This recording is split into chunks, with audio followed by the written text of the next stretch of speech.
I really, really hate when my kids are sick, but I really, really love snuggling them. Welcome to the vlog. It's Tuesday and Junebug woke up pretty warm. Like I could tell when I first started holding her that she felt warm, like around her neck, and her temples are really where I can tell. And then after she nursed, I'm still nursing them right when they wake up and before bed. After she nursed, she like didn't immediately get up and start playing like she normally does. She's usually really energetic and playful. When she first wakes up in the morning and she was just kind of laying on me and I was like, uh-oh. So turns out, I don't think it was that much of a fever when she first woke up, but when I checked it later, she seemed to feel warmer and was even more lethargic, and she was at 102.4, I think. I'm not quick to dose with ibuprofen, especially if they're acting normal and they have a fever. At this point, I decided to go ahead and give her a dose of ibuprofen to help bring her temperature down, but I'm also a believer in fever serving a purpose, so I don't want to just like automatically give them medicine if they have a fever, especially if they're acting normal. And then we were playing around this morning. Bear was doing a really good job of just playing independently, and I was holding Lendl mostly because she wouldn't let me put her down, but also just because I wanted to. And she started like dozing off while I was holding her, and it was like an hour and a half before her normal nap time, so she's obviously not feeling well. Fortunately, she ate and drank really well, so I'm not worried about her like being dehydrated or anything. Brad was supposed to be at work today. He ended up having a half day because he didn't have as many patients as he would need to have a full day of work. It's like, yay, he's home and he can help me, but they are working on the dock. So he is down there. They're getting the roof on, which I think is the last step for the dock being finished. So, I mean, it's great that he's home to help me, and he did. I did have him come up because I was holding Lendl and she had fallen asleep, and Bear was like wanting me to hold him too, so he was at my leg wanting me to pick him up, and I felt terrible, so I texted Brad and I was like, I think you need to help me with Bear so I can hold Lendl. So anyway, they're all napping now, Bear and Lendl both, and I'm sure Bear's gonna come down with it soon, so we're just kind of on the watch for fevers and any red flags that might mean we need to go to the doctor, but I think probably just a run-of-the-mill virus. Like I said when we started, I hate it when they're sick, but I do love it when they just like let me hold them and snuggle them. And Lendl, like I rocked her for probably 15 minutes before I actually put her down for her nap, and so she was just sleeping, and I just kind of waited for her to get into a deep sleep before I set her down. But I just love doing that. When you sleep train, which we did sleep train our babies, mostly because it was really important for them to know how to fall asleep independently because we couldn't always be there to rock both of them to sleep. They're really, really good sleepers. Like they go down for naps independently. They know how to just soothe themselves and fall asleep. So it's not fair for me to like undo skills that they have just for my selfish desires of holding them for a nap now and then. So, but when they're sick or when they're hurt or when they act like they want to be held, then of course I hold them for a nap. And that was the case today, because I think they do, especially when they're sleep trained, they do sleep better when they're in their own space and can make themselves comfortable. Anyway, that's where we're at today. That was a very long-winded intro here. Hopefully they wake up really happy, and hopefully Bear doesn't get it, but of course he will. They're twins. They share everything. We're up from a wonderful nap. She slept close to 2.5 hours. She hasn't taken a nap that long since I don't know when. So hopefully that helps, huh?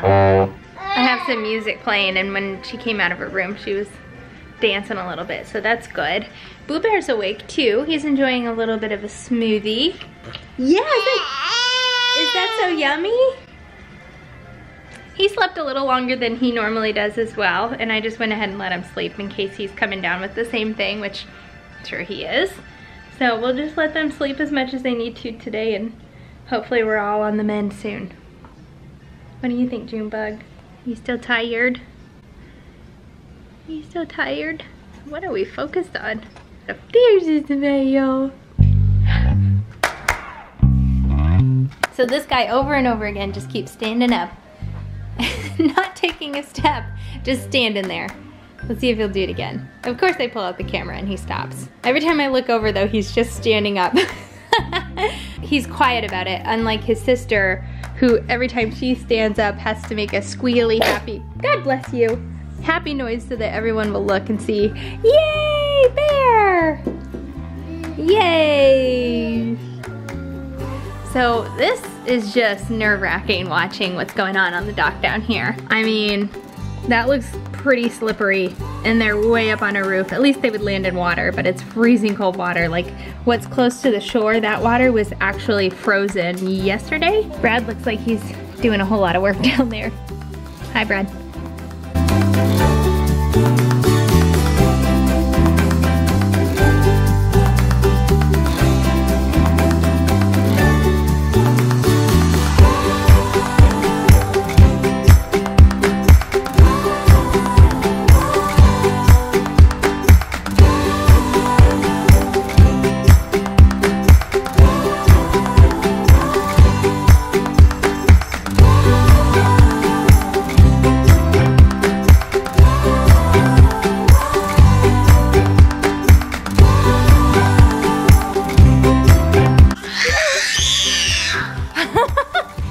So Junie's feeling much better. She still feels warm to me, but she's really happy and not lethargic as she lays down. Are you licking the carpet? I think she was. That's gross. That's gross. Good thing we vacuum on the regular. My sister made them these really cute onesies for their birthday, Boo Bear and Junebug. Yeah, see, that was nice, Aunt Annie. So yeah, I think she's feeling a lot better, which is good. Kids bounce back so quickly, but I'm still not convinced we won't have like a relapse. It seems like when they're sick and then they get better, and then they like kind of get sick again towards the evening. So we'll see what happens, and we'll see what happens with this little guy who has been walking today. He took 8 steps in a row. I honestly can't remember what I vlogged and what I haven't, so if I already said that. And he's also doing this like really forced laugh. Let's walk. Come on. Come on, June. Or Bear, whoever you are. Come here. Come on. Let's do it. Let's do it. Take a step. Like, yay! Look at this guy. Woohoo! Good job, Bear. Good job, buddy. That was so awesome. Oh boy, we've got walkers. You know, I was thinking, like everybody's like, oh, just wait till they crawl, then it's really all over. And then they say the same thing about walking. I was thinking parenting was getting pretty hard, and then they started crawling, and there was like a few weeks of bliss where they were just like exploring their surroundings and having a blast and like weren't fussy. They were just so happy that they learned this new skill. I feel like the walking thing is gonna be the same way. It's not like as quick of a skill as crawling. Like crawling, once they had it, it seemed like they had it. So maybe it'll just be a little bit slower of a transition, but once they start walking, I feel like they'll just be like gung-ho about practicing and basically running around in their environment, and I think things will get good again for a while. Not that they've been bad, but it's been challenging. So, but I guess I better get back to parenting. Hey, baby girl. You know that's not how that thing works, right? Yeah, that thing. It looks hilarious, though. Yeah. So earlier, you saw me out there working on the dock. And it's just going really slowly. It's just like every possible mistake that a person who's never built a dock before could make is being made. So like for instance, like the panels that go on the roof, they overlap each other by just like one small little space. And you can either put like the big one on top or the small one on top. Well, you know, the one that we did, we put the bigger one on top. Well, we put the smaller one on top, and the bigger one needed to go on top. So it's just like stupid little mistakes like that. It's just like eating up the time. So it's just taking like, basically it's taking twice as long to build a dock as it normally would. Not to mention like professional dock builders actually have tools that they use, and like the tools that we use, yeah, they're good tools, but they're not, like we don't have specific tools. Like, you know, professionals that build dock like have cranes that they can lift the roof on, stuff like that. So, and instead they have muscles. Yeah, brute force. That's right. So it just takes forever. It's funny because I have a lot of patients who are, bless you, who are dock builders or like work at a factory. So we get a lot of like metallic foreign body patients that come in. So that's one of my favorite things to do, is take a metallic foreign body out of the eye. Me too. Rachel too. We literally use a drill. It's pretty cool. Well, I think we officially have every single sippy cup. No, that's definitely not every single sippy cup that we own out. But I know Rachel was worried about She was worried about keeping little Junebug here nice and hydrated, which is a little bit under the weather. She's looking much better though. When I first got home, her nose was a little bit red, but she looks good now. But I know that Rachel was, you know, worried about keeping her super hydrated, so she's had all those sippy cups out, but she said that she's been doing really good staying hydrated. Speaking of staying hydrated, let's do a sneak peek in on Rachel.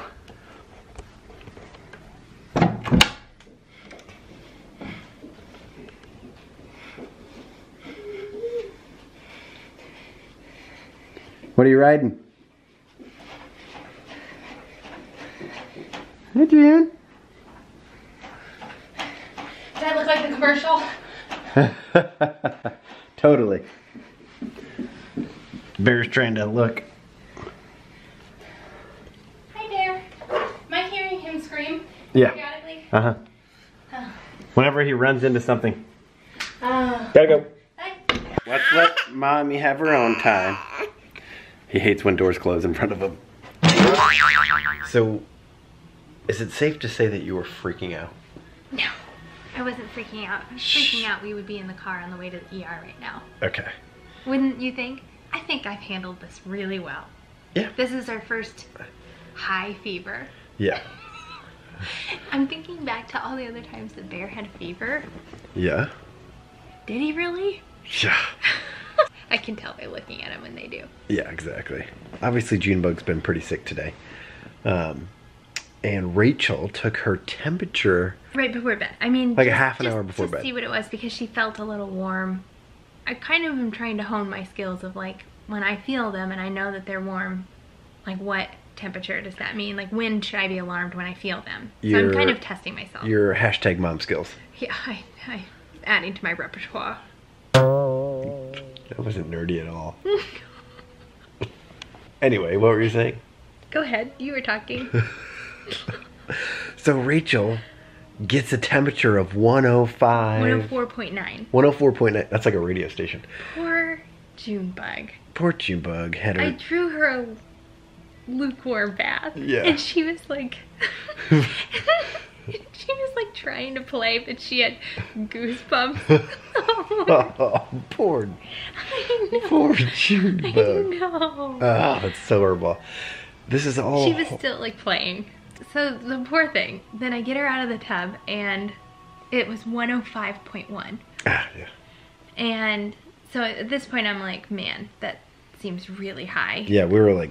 I gave her medicine right away. And we were Googling it, like what to do. But she was like acting pretty normal all day. Like that's the thing. She ate great normally, appetite. She was drinking plenty. Playing. Diaper up, it was fine. She was acting like herself. Totally normal, except for the fever. Except for the fever. And then like before bed she was acting a little tired. And so anyway, I just like went to her room, put her down, but even right before she went down she was still like joking with me in the way that Lyndall jokes. One-year-old jokes. You wouldn't understand. It's just like they're like inside jokes between Lyndall and I. She was being hilarious. So anyway, so it turns out. So okay, so here's the thing. We were like getting ready to run out and get Tylenol because I don't keep it on hand. I use ibuprofen, but I'm like in this situation I want to alternate Tylenol and ibuprofen. I'm texting all of my mom friends and I'm like, this is the deal. If she was not acting normal, I would be really worried, but like I feel like we would go to the ER and they wouldn't do anything differently than we're doing here. Like maybe give her fluids. Did she fart? Yeah. It smells like an animal fart. Seriously. Iris. Gross. So I didn't know cats farted. Gross. So where were we? After talking with my friends, I'm like borderline like should we just take her in? I don't know. So we have this like forehead thermometer that you just put it on your forehead and it takes the readings. I'm 98.4. It has given me some really stupid readings on Bear in the middle of the night. So we were comparing it to ourselves and then taking our temperature orally with the thermometer that we've been using rectally on Lyndall. I cleaned it. So we both like take 1,000 readings on our forehead, get this thing pretty consistent, and then take our temperature orally. I'm 98.4. I was 101.6 or something. With Lyndall Junebug's Junebug's thermometer. And then Brad's like 97 and he was 100.4. And we also took our temperature with this thermometer. With the monkey one, which I didn't really trust. Which were about 4 degrees lower. Yes. With both of these. So Poor that was a 4-minute long story to say that the thermometer was broken. Oh my gosh. I thought she had 105 fever. There's a saying, trust but verify. Okay. I think that's a good saying. That applies here. Trust but verify. Uh-huh. Trust the thermometer? Yes. But verify. Yeah. We shouldn't have trusted it. I don't think that saying applies. I think that means don't trust anybody. No. Do not trust. Trust but verify. No, don't trust. So this is for our subscribers. So if you're not a subscriber, just click on to the next video. Thanks for watching this video. This is for our subscribers. We really appreciate you. You guys are awesome. You make being a parent easier and more fun. Definitely. Even if we don't reply to every single comment, because there's a lot of comments usually, we still read them all and we take them to heart, and we appreciate all your suggestions, all your compliments, all the emails that we get are awesome. Couldn't have said it better myself. Totally make it worth it. We are so glad that we are documenting this journey we're on with our kids. We already go back and watch vlogs from, like the first week that they were born. Because honestly, I don't remember anything really about that. No. It's so awesome that we've had this community now of, people that we could trust and ask questions to. It's really cool. It is really cool.